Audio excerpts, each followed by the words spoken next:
এবার মহাফাপড়ে রাজ্য সরকার। সন্দেশখালী ইস্যু নিয়ে রাজ্যপাল নিচ্ছেন কড়া পদক্ষেপ। সন্দেশখালীর ঘটনায় রাজ্য প্রশাসনকে আগেই পদক্ষেপ করতে বলেছিলেন রাজ্যপাল সিবি আনন্দ বোস।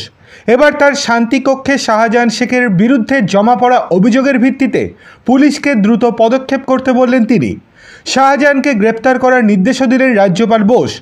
শান্তিকক্ষে সন্দেশখালীর তৃণমূল নেতা শাহজাহানের বিরুদ্ধে যে অভিযোগগুলি জমা পড়েছে তার পরিপ্রেক্ষিতে রাজ্যপাল জানিয়েছেন, কিছু রাজনৈতিক নেতা এবং পুলিশের একাংশের বিরুদ্ধে শাহজাহানকে মদত দেওয়ার অভিযোগ উঠেছে।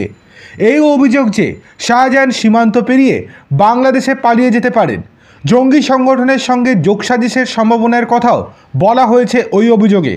এরপরেই পুলিশকে রাজ্যপালের কড়া নির্দেশ, যত দ্রুত সম্ভব শাহজাহানকে খুঁজে বার করে তাকে গ্রেপ্তার করতে হবে।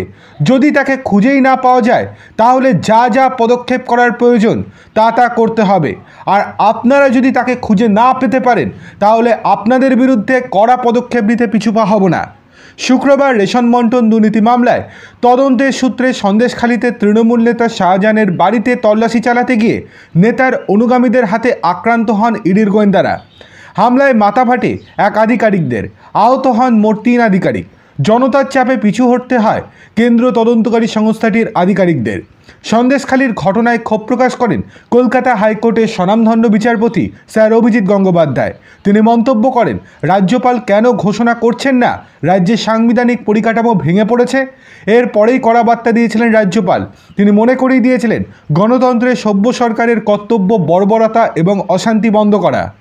সরকার তার প্রাথমিক কর্তব্য পালনে ব্যর্থ হলে অবশ্যই পদক্ষেপ করবে ভারতের সংবিধান, অর্থাৎ তিনি যে 356 ধারা অর্থাৎ রাষ্ট্রপতি শাসন জারির ইঙ্গিত দিয়ে রেখেছিলেন সেটা বলাই বাহুল্য।